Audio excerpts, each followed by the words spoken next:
From the Times and the Sunday Times, this is The Story. I'm Manveen Rana. It's Thursday, the 7th of August, and for some in Britain, that means one thing: No Asylum Day. Why are you introducing? The police are bracing for potential disorder and the threat of violence as far-right groups organise a day of action with more protests planned outside hotels housing asylum seekers. Move out of the way! I can't say it clearer! Get back! How much are the protests and the rise of far-right groups in Britain shaping mainstream politics? I'm sorry, I've had enough of this. If you come from Afghanistan, you go back to Afghanistan. End of. What does the British public think of immigration and asylum? What's fueling these protests? And will the government's new deal with France make any difference to the arrival of small boats?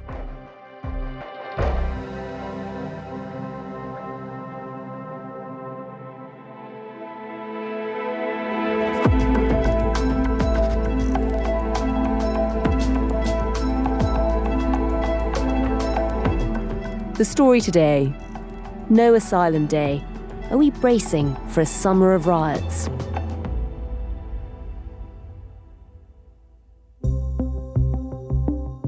I'm Matt Dathan, and I'm the Home Affairs Editor at The Times. Matt, we're speaking on Wednesday. Just tell us a bit about what you're expecting tomorrow on Thursday with what they're calling No Asylum Day.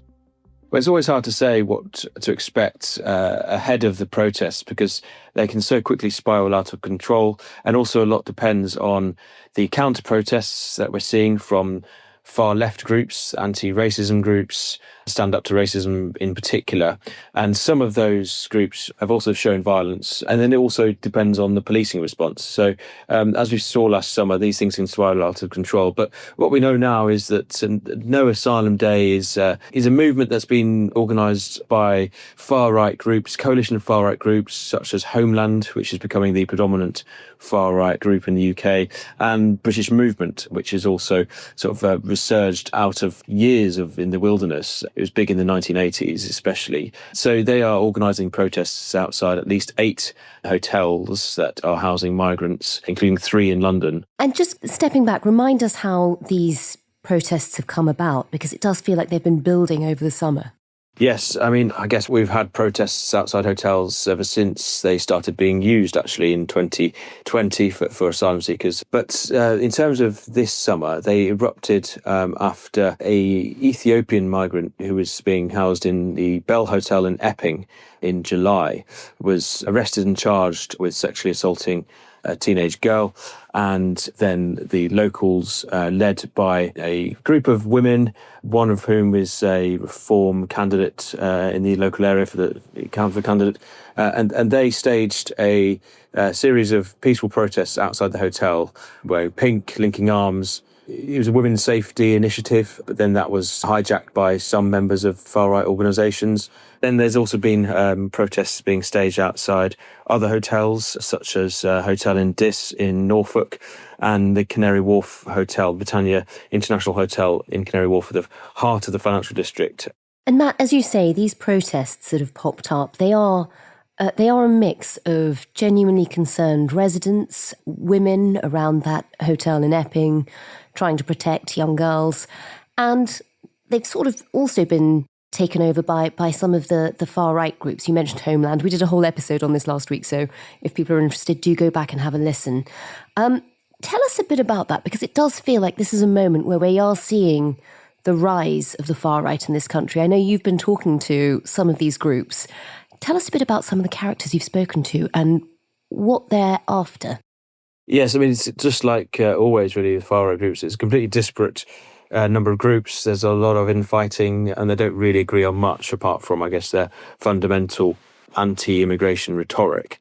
You've also been looking recently at public attitudes on immigration. So just stepping back, I mean, where are, broadly, the British public on questions of immigration and asylum? Yeah, this is What's been very interesting, we were hearing polls routinely that immigration is back up to one of the top two, sometimes top three topics of concern amongst the public.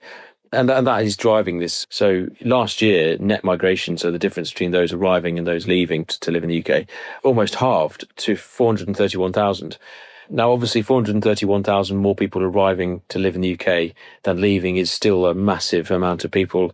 So that's still causing concern. But I think what is causing more concern is the regular images of migrants coming across illegally on small boats, which is up 50% from last year. We've seen more than 25,000 migrants arrive on small boats this year. And that comes obviously after Keir Starmer has pledged to smash the gangs and reduce the crossings, reduce the number of migrants in hotels.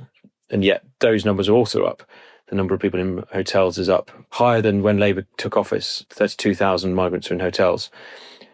So what I found really interesting was looking at a poll that YouGov did. And this wasn't just a normal poll of how concerned are you on migration, etc. This really looked and dived deeply into why people are concerned about immigration. And on the face of it, it found quite stark findings. 47% of the public, according to the poll, said that they wanted no immigration, zero immigration to the UK, and they were broadly in favour of mass deportations of those who recently arrived in the UK legally as well. Now, if you then delve a little bit deeper, the poll also revealed that the public's understanding of migration and the scale and the nature of it is quite misconceived. It found that the public think that illegal migration is higher than legal migration. Couldn't be further from the truth.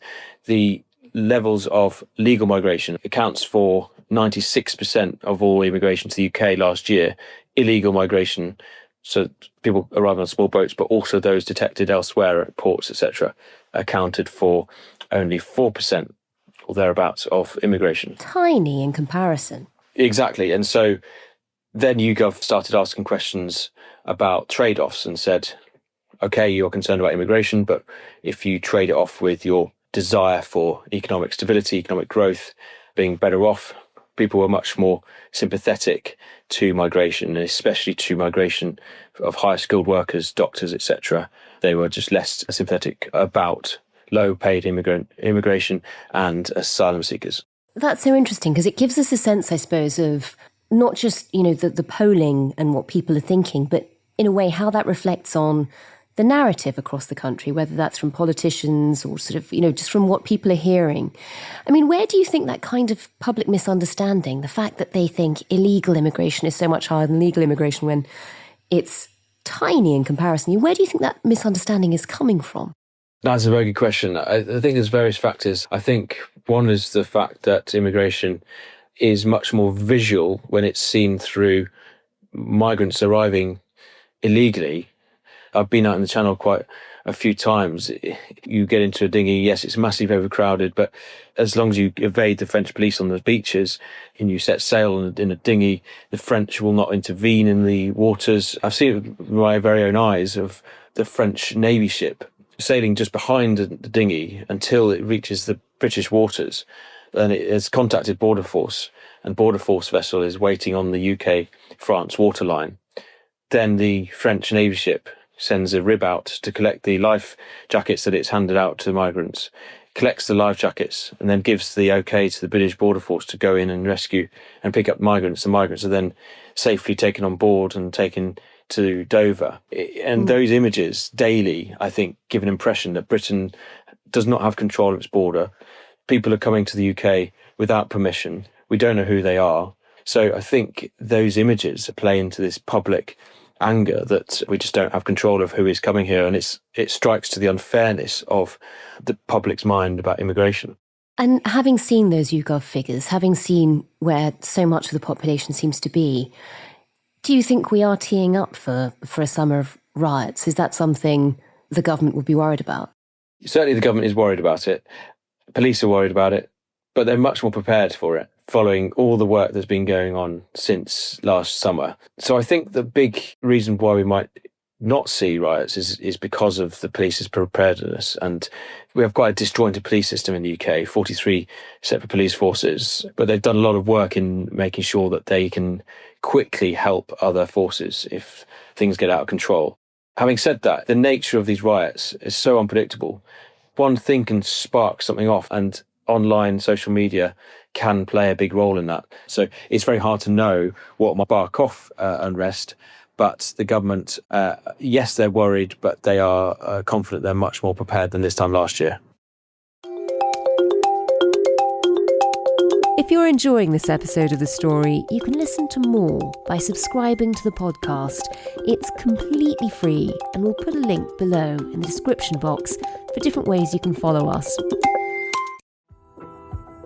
Matt, you were describing how so much of the public perception of immigration seems to be shaped by those images that we see of people arriving on small boats in a totally unregulated way. And that has become such a political football in the last few years.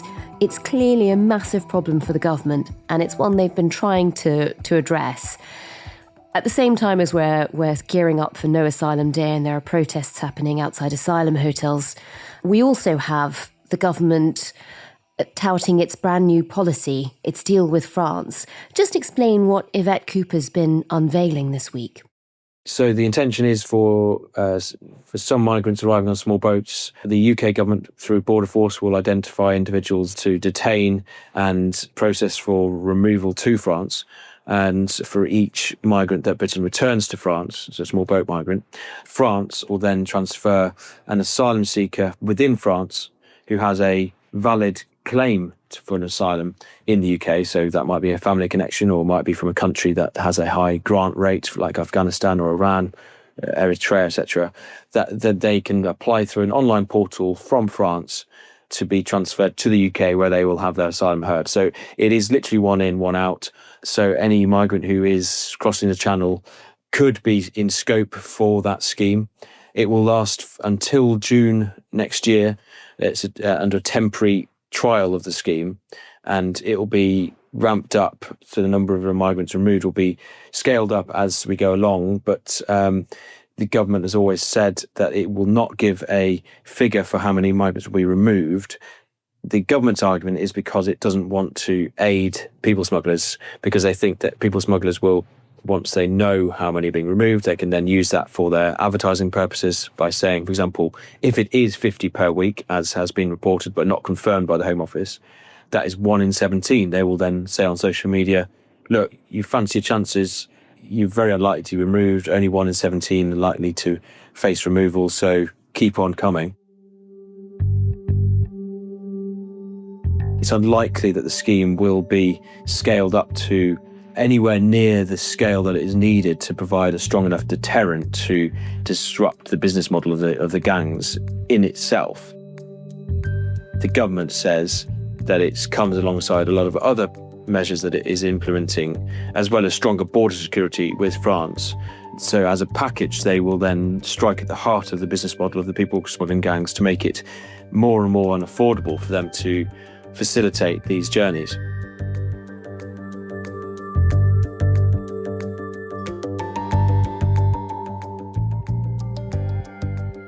In terms of this policy, though, as you say, Yvette Cooper, the government have been very reluctant to talk numbers.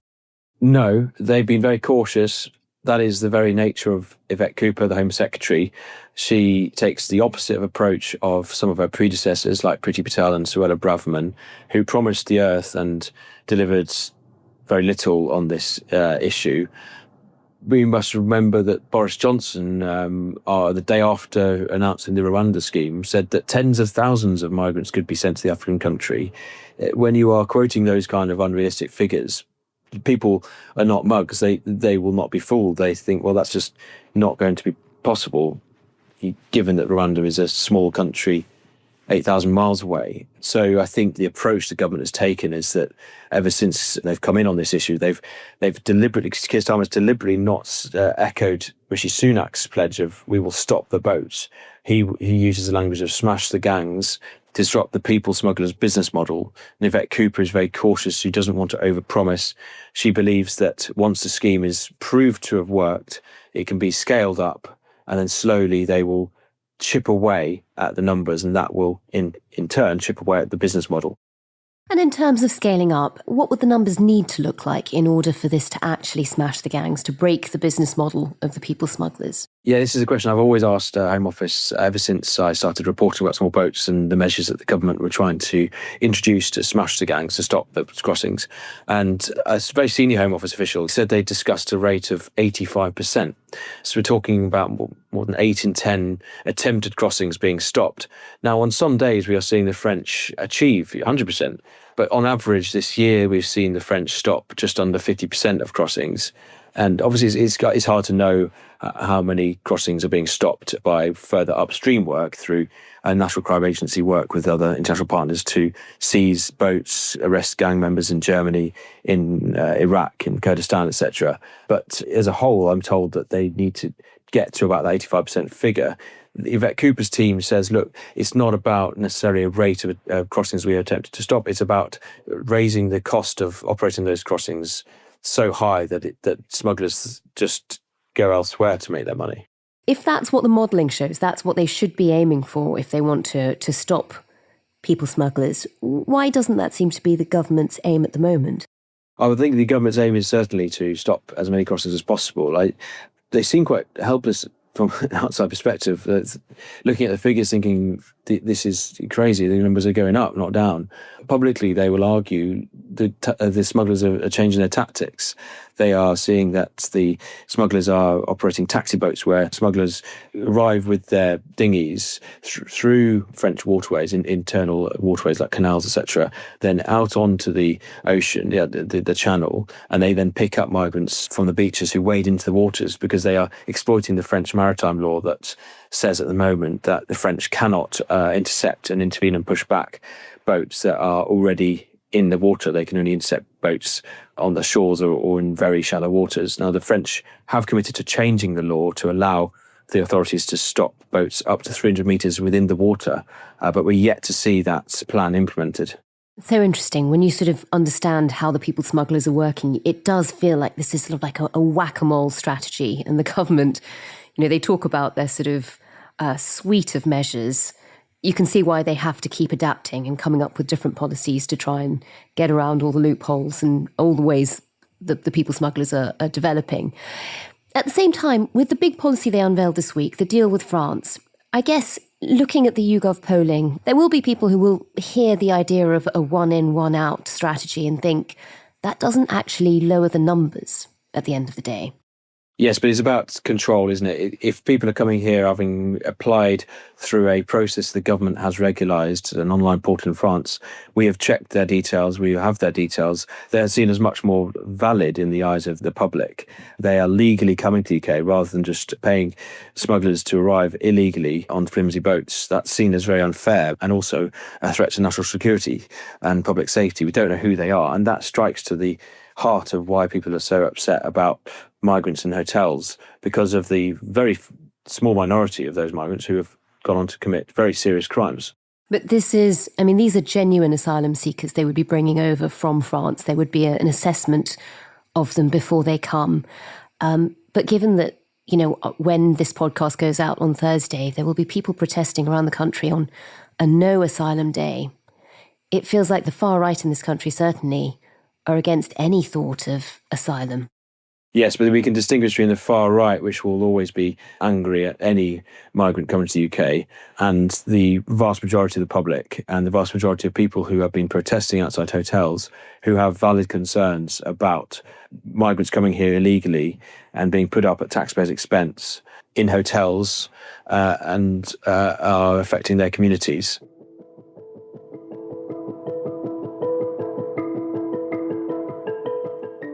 This has become an intensely political issue. We've seen the government unveiling its plans this week. At the same time, we've seen the Reform Party, we've seen Nigel Farage embarking on his summer of crime.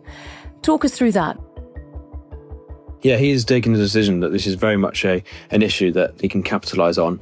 And so, for example, in Epping, the peaceful protests were led by the local reform candidate there. And he has very much backed those people taking part in peaceful protests. But then, as you said, at the start of the summer recess, which is usually a very politically quiet time news-wise and where MPs go off on their holidays and try and have a break, he's decided to capitalise on the vacuum, I guess, the news vacuum, by every Monday staging a press conference based on reform's crime policies.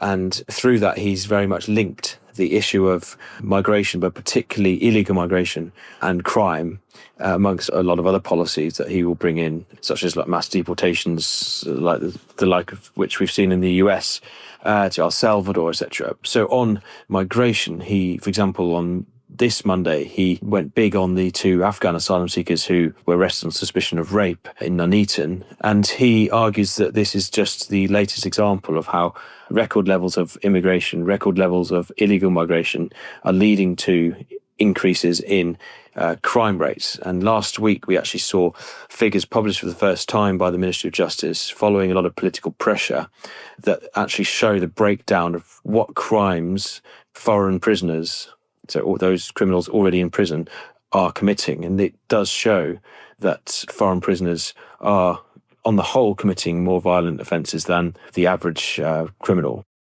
So that's become a huge political opportunity for Nigel Farage.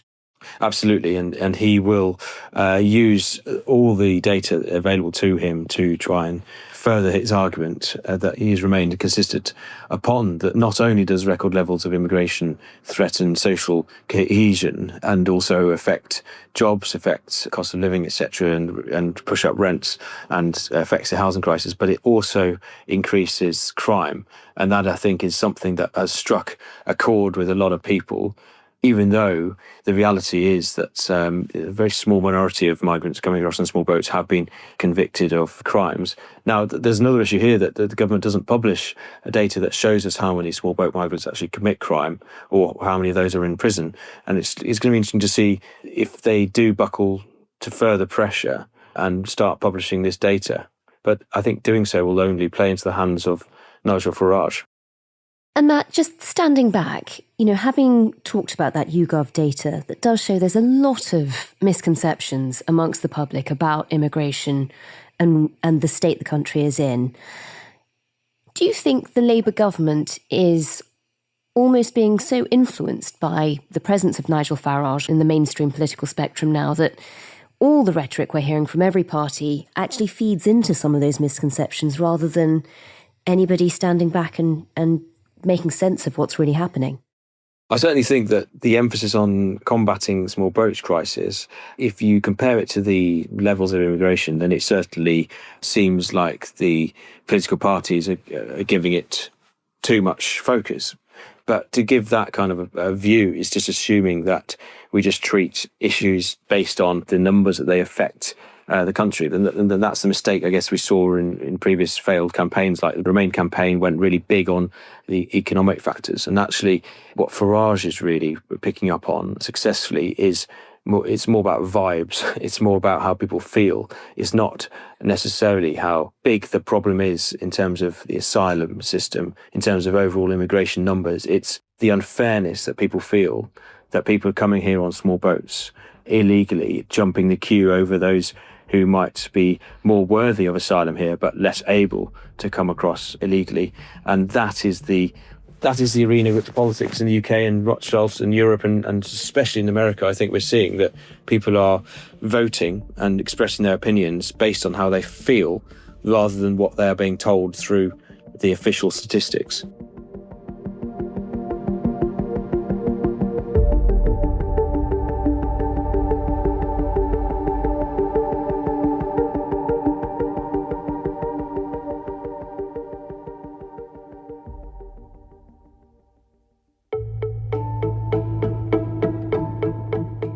That was Matt Dathan, Home Affairs editor at The Times. And you can find full coverage of the protests at thetimes.com, and there'll be updates on Times Radio.